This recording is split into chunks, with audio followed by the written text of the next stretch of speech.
This is Warren Vanderhill interviewing Gerald Poor for the Muncie Labor Oral History Project on January 16th, 2006. Gerald, I want to begin by thanking you for agreeing to participate in our project. I think it's a very important one for the history of this community. And at the beginning of my interviews, I've been asking each person if they would tell me a little bit about how you and or your family happened to come to Muncie, Indiana. Well, I was born in Newcastle, and I started school. My father moved from Newcastle to Muncie to work at Borg Warner, and so we got involved in Muncie. I went to school here for 2 years, and then my father bought a farm over in Henry County, and we moved back there in 1947. I graduated from Middletown High School in Henry County, and at 18 I got out of school. I put my application in at Ball Brothers and Borg Warner. I worked at Ball Brothers over there for a few years, and then started to work at Warner Gear in October 1957. In latter part of October 1957, I got my draft notice to go to service. So I went, in high school I volunteered for the Naval Reserves, and so yeah, I had to go active then in the latter part of October. And so in November I was in boot camp in Great Lakes and served my 2 years in the 4 East in Japan. Came back in October 1957 from overseas. Was laid off at both places, Ball Brothers and Borg Warner both. I had worked at both of those places before, and so the government told me that I would be guaranteed my job when I got out. So I was laid off from both places. Went up to the employment office, signed up for my employment. At that time, I drawed $28 a week unemployment. And then I finally got called back to Ball Brothers. Okay. And I worked a month and got laid off. And anyway, the employment manager told me I'd be better off to work at Warner Gear than because Ball Brothers didn't look very well. Huh. And so anyway... I mean, Ball Brothers wasn't even looking that good in the late 1950s? Well, that's what he told me. Oh, okay. The employment manager told me I'd be better off because of what his outlook on Ball Corporation over there. And so anyway, I went back to, I was unemployed, and so anyway, Borg Warner called me back. I think it was January of 1960 or something like that. Worked a few months and got laid off. You know, then I was searching for other jobs around town. I worked in some filling stations and worked part-time for construction people around town. Then that was on and off for about 10 years. 10 years? Yeah, I was laid off. And then I worked, I don't know, my first full year, I can't remember when that was out of Warner Gear, but we were up and down because of, you know, supply and demand. And so, but anyway, I moved to Muncie from the farm for my, because my father had worked at Warner Gear too. Yeah. And anyway,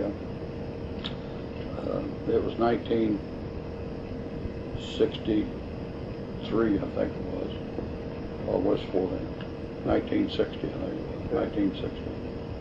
I moved in with my grandmother over on 24th Street here in Muncie.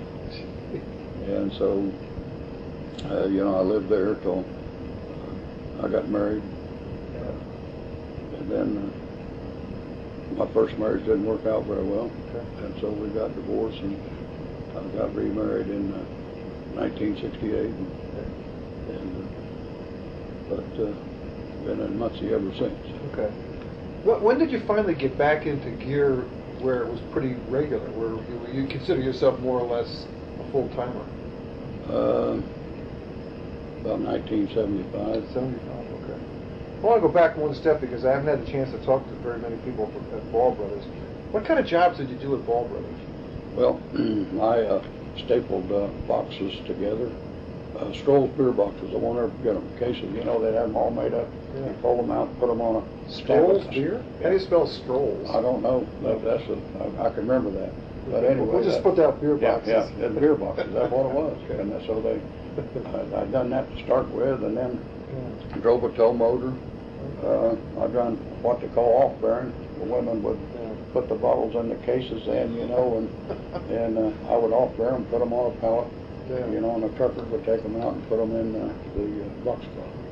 And that's basically the kind of jobs you had there? Yes, yes. Okay. Yes. But going back to what the person at the Employment Bureau said, I mean, were you at Ball Brothers long enough to have any sense that the company was having some problems?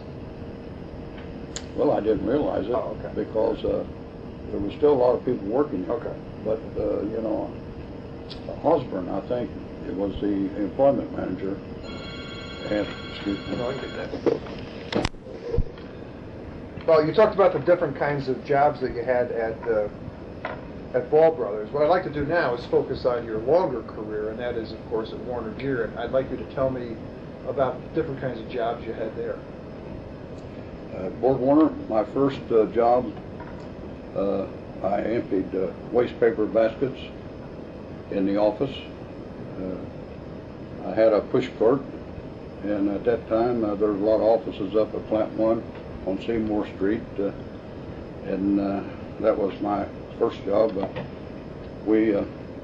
I had a push cart. I'd go up the elevator because the offices were upstairs, and I'd empty all the paper baskets and take them downstairs and put them in the boiler room, and because there was classified information, I had to call security, and they would be there with me and make sure that I put all the papers in the fire with a boiler room attendant, and so that was my first job. Then I promoted off of non-production to production, and I worked on what they call broaches, which the metal pieces we'd broach. They would drill holes in the middle of them, and we'd broach teeth in them. Is that B-R-O-O-C-H? I'm just going to have B-R-O-A-C-H. B-R-O-A-C-H. But anyway, we would broach holes in them, and I'd done that for several years, and then I promoted to I don't know what it's called, blanking. Everything had a different number to it. And it's blanking D or something like that. I can't remember now. Blanking? Blanking D, and that what we done with after we broached holes in those parts, I would they would put them on a machine and finish them up for gears, small gears. Yeah. And so I done that for several years. Can't remember how many years I'd done that, but anyway, then I promoted to production tool and gauge, which we inspected all the parts to blueprint specifications that the people, you know, each one had a machine that done several things to the parts, and so we would check those to make sure they were in the guidelines, the blueprint specifications. And so that's what I done till the day I retired. Which was June of 1999. 99, okay. This is sort of like the big picture, but I ask everybody this when I'm doing my interviews. What did they really make out there? Well, at the when I hired in there, we made all kinds of transmissions. We made automatics for Ford. We made little transmissions for the Crosley car, which was a small vehicle. And then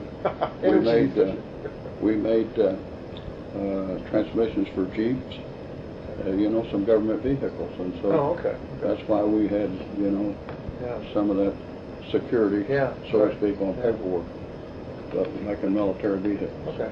And so that's basically. When at the what I call the high water mark of employment out there, Do you remember about how many people worked out there in the great days of Warner Gear? At one time, I think we had close to 6,000 people. And that was the largest Yes, place in Muncie? Largest Yeah. at that time, yes. Is it fair for me to say, as I've asked other people, that when you look back at that point in time, that a job, say, at Warner Gear was looked upon as being one of the best labor jobs in Muncie, Indiana? Yes, yes. Why? Tell me more. Why is that? Well, they had, they couldn't hire enough people at the time, you know, because of mass production in vehicles. Yeah. The country was growing. You know, the automotive industry was big at the time. Yeah. People had enough money at that time to start buying vehicles, and Okay. and sports cars, everything started breaking out across this country. So, Yeah. you know, the demand for our product, which was transmissions, you know, was great at the time. So, Okay. we had, well, we made both transmissions. Yeah. There was all kind of things that Borg Warner was involved in. You know, back in the 60s, Yeah. it was just, it was a good place to work. And we made a lot of money. Yeah. You know, the overtime, it was premium pay, and so because of the union contracts, you know, everybody was, at that time we made more than General Motors, and so the demand, everybody wanted big bucks, so they come to Borg Warner. Huh. So if you're in Muncie, Indiana in the 1970s, to get on at Gear was really one of the things that people would aspire to do if they wanted that kind of work. Oh, yes. Okay. So they were very desirable jobs. Yes, yes. As you're going through your work career out there, when does this begin to go the other way? Well, our supply and demand on our everything that happened to us over the years. In the early 70s, Borg Warner started downsizing.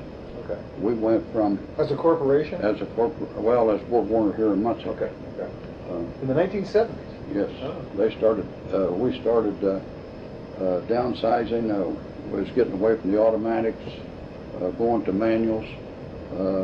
They were experimenting with all kinds of things, trying to diversify the plant, you know, to meet the demands of the country on what they could supply them for.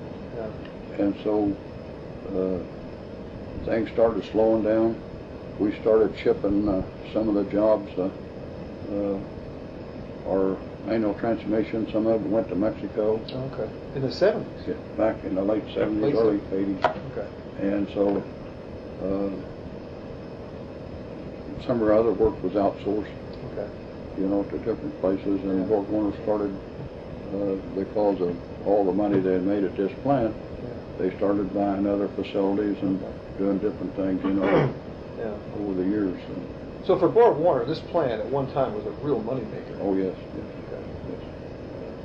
Yes, I can remember them talking about, you know, all the money they, in the labor beacon, or it was not the labor beacon, but Borg Warner News, they was talking about the facility and how much, you know, they were expanding and growing because this plant had done so good for them.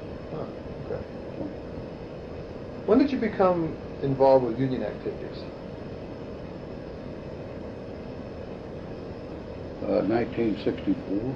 Okay. I started being active in the union in 1964. I was working on machines and some of the things that was going on, I couldn't believe what was happening in this country. Okay. Well, can you expand on that? Because of, you know, people had certain rights and others didn't have certain rights. Smoking area, they had little circles drawn in the floor. You had to smoke there if you wanted to smoke. A lot of people chewed tobacco, and you know, we didn't have no spittoons. They would carry cups or whatever around. You know, it was terrible. But you know, had a lot of sawdust. You know, Yeah. they used sawdust out there on the floor Yeah. because of the oil.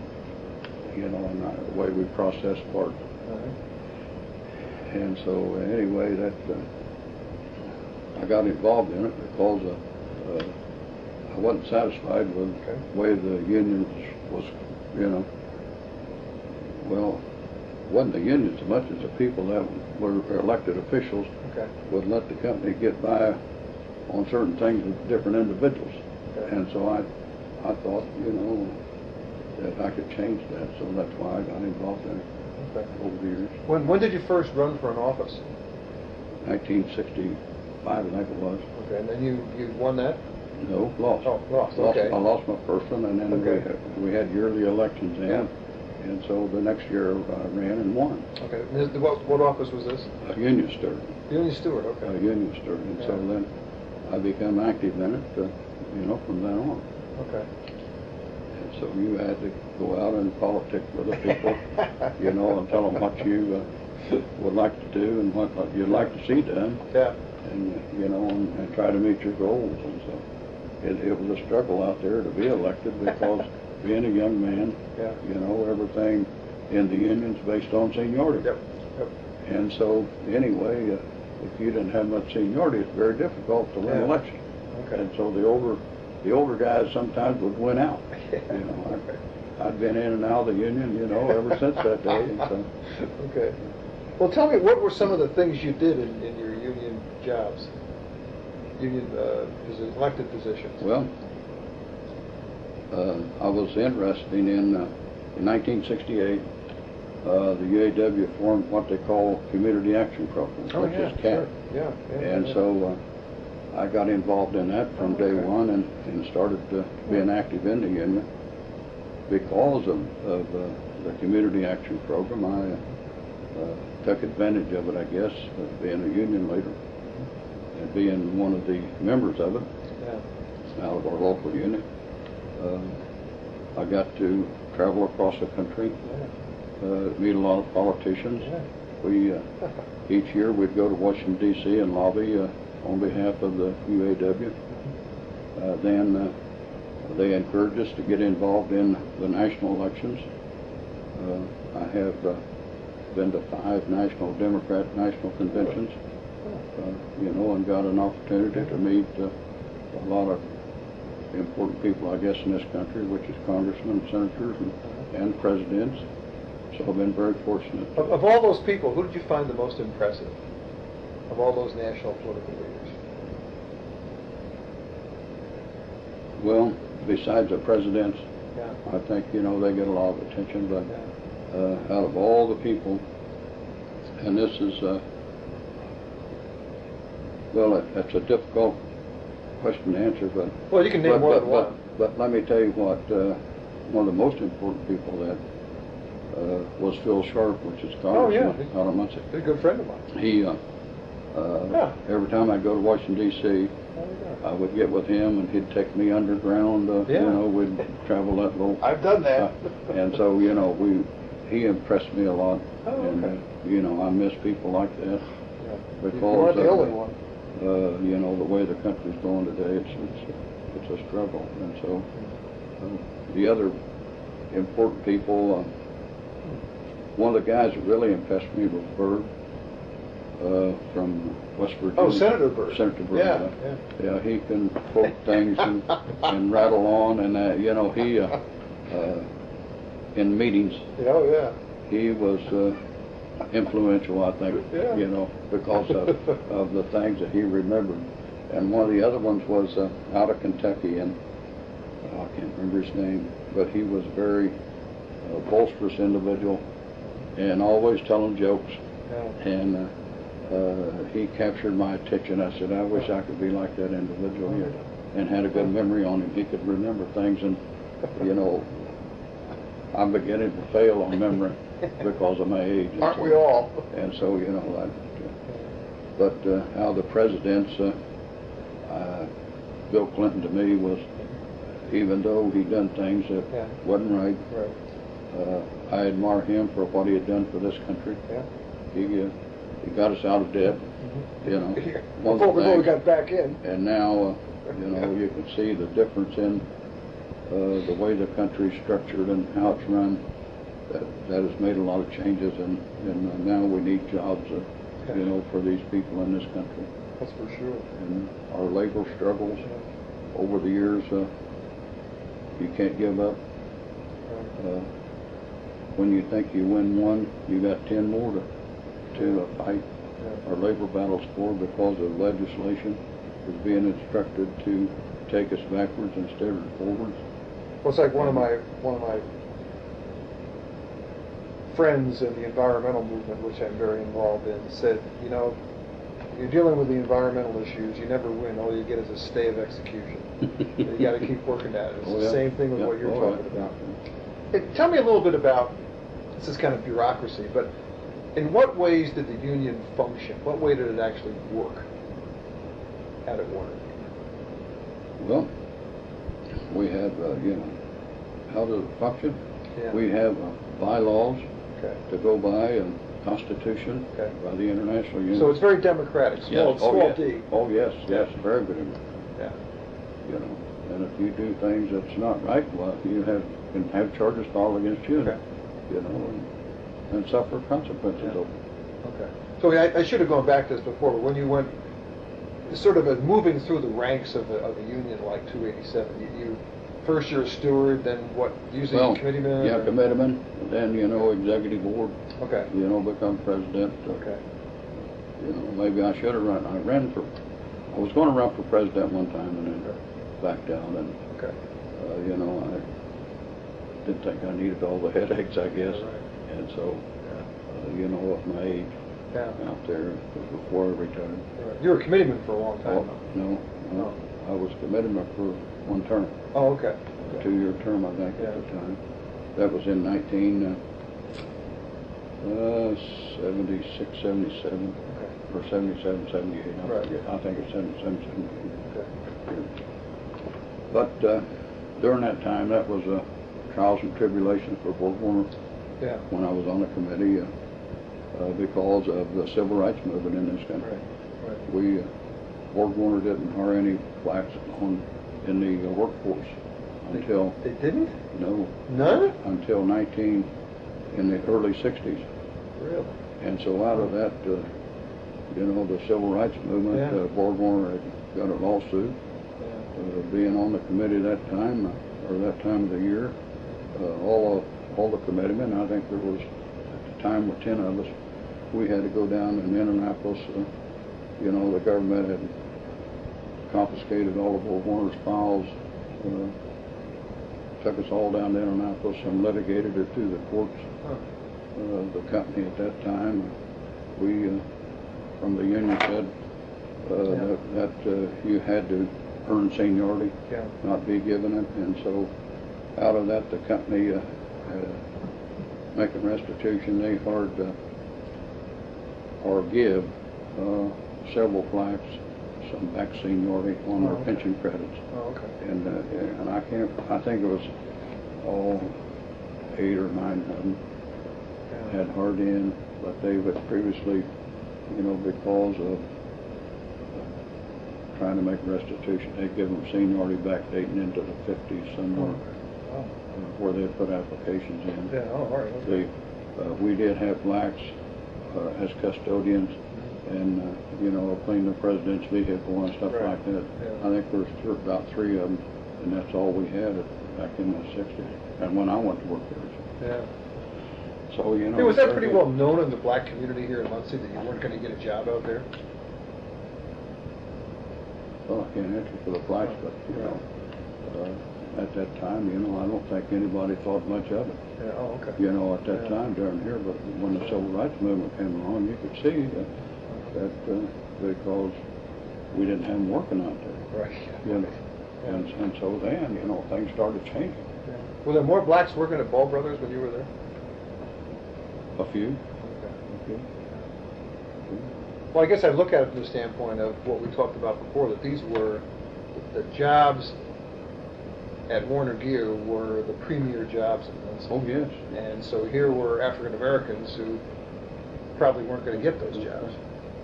Well, when I came to Muncie to apply for a job back in 1957, it seemed like there was industry on every corner. Here in the city, there was...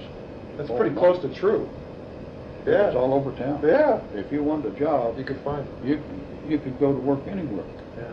but it was the amount of pay that people like to go to Borg Warner. Yeah. Talk a little bit about a really significant part of Borg Warner and 287 and the UAW, and that is negotiating contracts. Because what I've heard is that there were some strikes out there and wildcats and things like that, and I just want you to tell me from your experience what things were like in terms of negotiations, strikes. Well, we've negotiated a lot of contracts. One of the biggest strikes was in 1989. Or, I think it's 89. When we struck over the retardee's engine. Okay. That was the biggest obstacle that we had tried to get involved in. The company wanted to take all the benefits away. We said they never had a right. And so, lo and behold, we were out several weeks. And the company said, well, we give in, and so we went back to work. Yeah. And so, the wildcat strikes,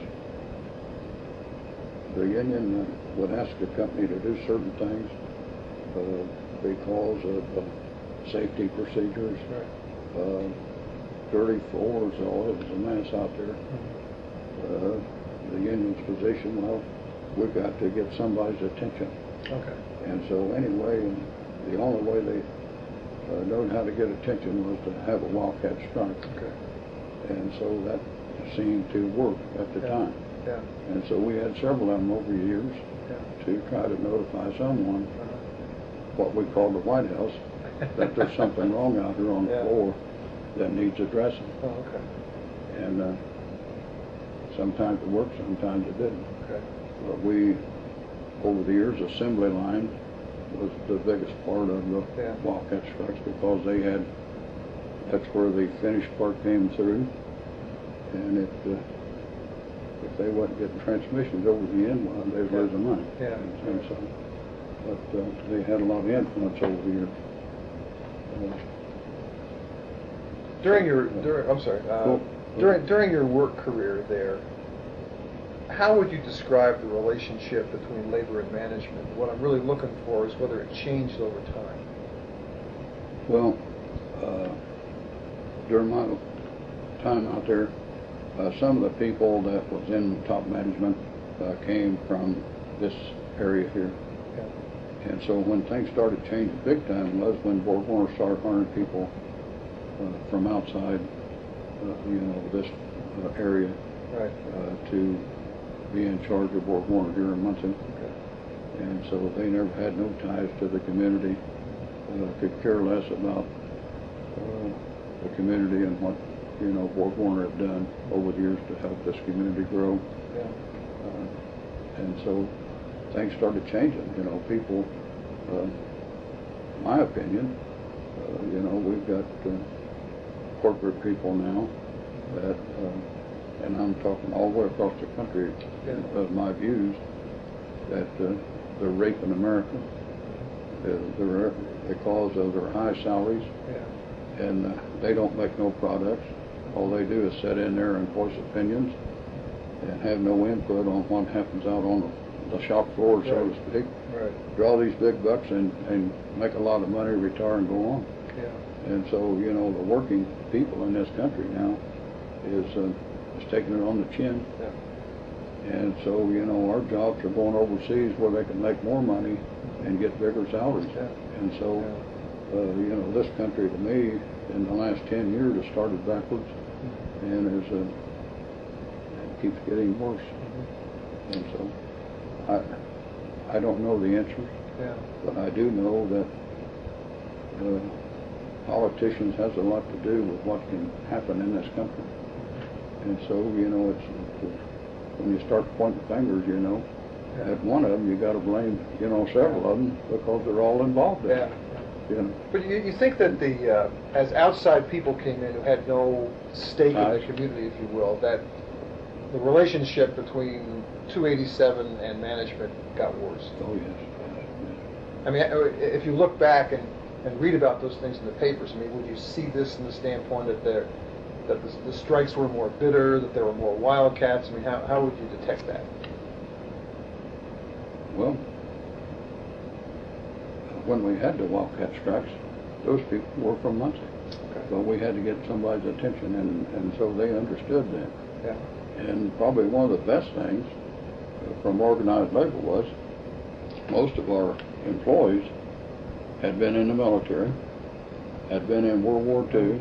They had been shot at, some of them wounded, had been in the Korean conflict, been wounded, you know, got home safe, got them a job Borg Warner, or the Vietnam era. We had a lot of those people, you know, that was in service. And so, you know, they wasn't afraid of the company, you know. A lot of them, you know, we had a lot of prisoner of wars out there over the years, you know. They said, hey, I've been tortured and everything. They don't scare me. You know, so this was one of the things that made our union great, is because of, you know, their experiences over the years, and felt that, you know, they had a right to protest. Yeah. And so they were willing to put it on the line. They'd put their life on the line. You know, they wasn't afraid because, you know, some of their best friends were killed in action. So, you know, it didn't scare them people. Yeah.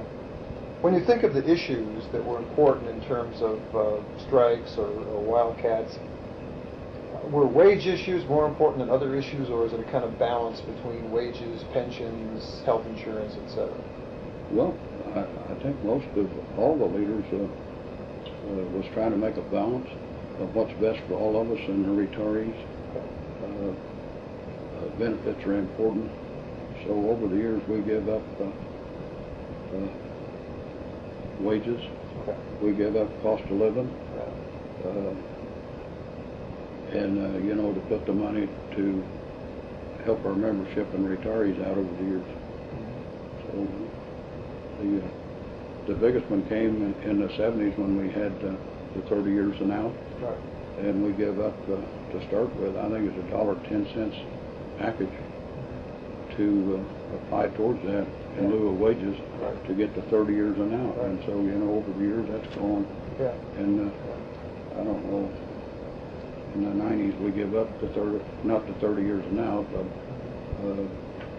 we give up well, the new people buy their own pension. Oh, okay. You know, they shut that off, and I forget what they call it, 401H or something. 401K. Well, it's a 401H out there. So it's the same thing. It's the same thing, yes. Okay. So they, you know, buying their own pension, I guess. Okay. What do you think that unions have done for workers? They give them a middle class standard of living over the years. Made this country what it is today, I guess, because had it not been for the unions in this country, and we would probably be slaves like the coal miners were years ago. We'd owe everything to the company store. You'd have to work for them and buy from them and all that, and so I think the unions have made the middle class of people. And now they're, you know, because the way the structure of the country is running, we're going backwards. We're losing the middle class. Yes. What are some of the disadvantages of unions? What are some of the disadvantages? Well, not being satisfied with, you know, direction of, sometimes I think I get discouraged because of all the knowledge and the leadership that we have in this union, that things don't move fast enough to satisfy you, because the wheels of justice turn awful slow, and it's and you get awful disappointed, and it's just like you know, the cause I'm fighting for today. You know, I haven't heard anything, you know, so I'm a little bit leery of what's going on behind my back. Behind my back, you know. If years ago when you had a handshake, you could count on somebody's word. Today that don't happen. It's just sad. You talked some about the role of African Americans and issues of race out at Warner Gear in 287. What about the role of women? Well, the women during World War II was out there because you know, most of the men were out in the war. In the Rosie the Riveter image. And so, yes, Yeah. yes, and there were several women out there. Okay. You know, over the years, and they've done the same work the men did. Right. You know, except the heavy lifting, you know, on some of the big gears. Some of the gears weighed 35 pounds. Yeah. That went in trucks, and so you know the women couldn't Right. lift those weights, but they were right involved in all of it. Okay. How about after the war, then, when you got out there? After the war, oh yes, the women. We started hiring more women. You did, okay. In the 60s, and that's when the blacks came in, and the women, and we had to work around them and try to treat them, you know, fairly, like everyone else. You know, they were employed. They had the right, you know, to be represented by the union, and we tried to be fair, you know, with all of them. So it's interesting because you got a different view from some of the women than you would have men. You know? Yeah. Well, I noticed when I went to your meeting last Saturday of 287, both the current workers and the retirees, that there are a fair number of women at that meeting. Yes. I mean, some of them may have been spouses, but a lot of them talk like they were workers. No, we have a lot of workers out there. I can't, you know, numbers I don't know, but you know, they come to our meeting, voice their opinion, and that's what makes it so great. You know. Have women been involved in leadership roles in the union out there? Yes. Oh yes. Yeah. Some of them are union stewards.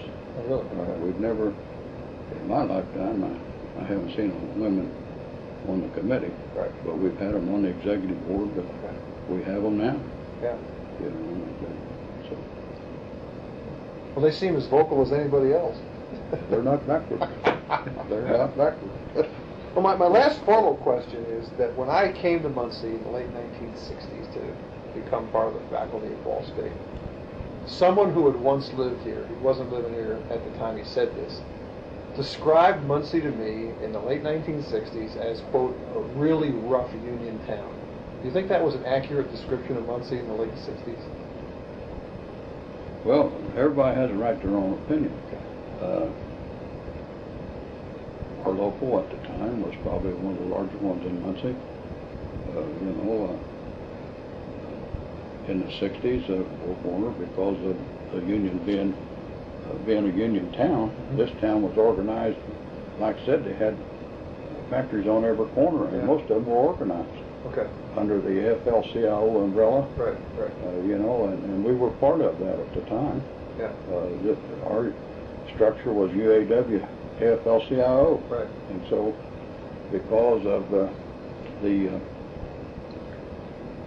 don't know, disagreements, I guess, we, you know, separated on affiliation and branched out. But yeah, the women have been involved in it. It's been interesting, you know, working with everybody over the years, and especially when we started hiring the blacks in, you know, they had certain things that they wanted done, and you know, we tried to help all that. One of the biggest things I can remember is, you know, you got to get seniority in a factory, and so, you know, when we hired them in, it was 6 months, you know, 90 days. Every contract was different, and so when you hired them in, you know, we thought once they come in there day one, we had a right to represent them. Right. And so my vice chair on the retirees, her name is Ethel Jean Douthitt. How do you spell her last name? Douthitt, D-O-U-T-H-I-T-T. Okay. But anyway, I can remember one of the guys came to me, one of our past presidents, came to me and said, he wasn't president till after this happened, but anyway, he came to me and he said, this lady down here needs help, Gerald, and they're wanting to fire her because she don't have her time in. And so I went down to address that, and I told the management, you know, you don't have the right to do this. That lady's trying to work, you know, and so she's trying to do her job. You just give her time and back away and let her do her job to the best of her ability. And so they done that, and so she worked out there 30 years, and now she's, you know, stands beside him at our meetings for retirees. So, you know, that was one example. That's happened over the years. You know, I can, you know, what's close to. Yeah.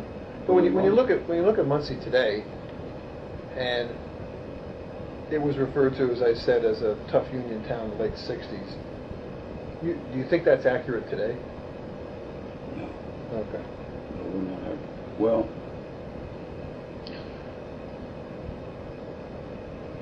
the union over the years has fought for a cause, you know, to most people don't want to take the time to get involved in it. Yeah. You know, being one of the union leaders over the years, you got to represent everybody and try to do what's right and what's fair. Right. For both parties, works company or management, we try to be fair with everybody. Yeah. You know, we're all in this together. Right. In this world, you know. Yeah. You get what you know, sometimes you don't want to be involved, but you get out of what you want to put into it sometimes.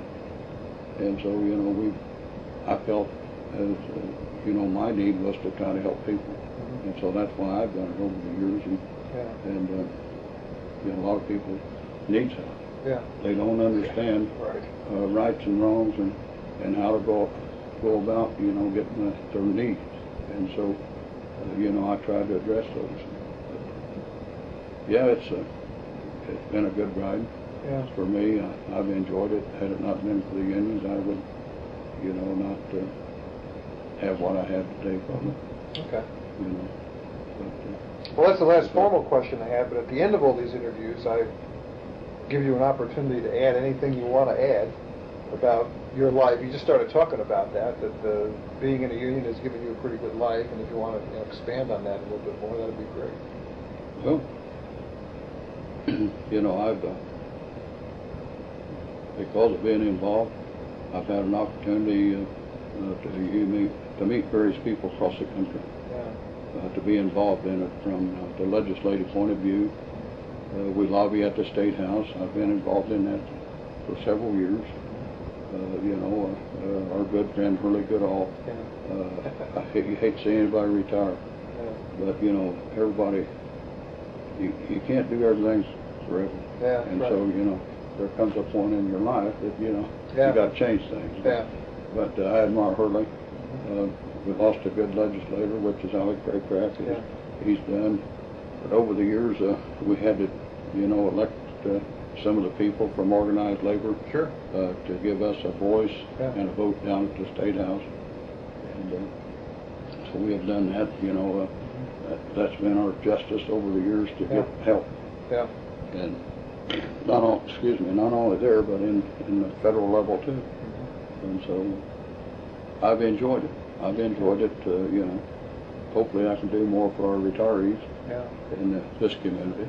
I live here, so I've got to be actively involved in it. And so I don't know what lies ahead for me, but time will tell. And so I'll do what I have to do. Thank you very much. I appreciate you taking the time to do this. Very good. Very good.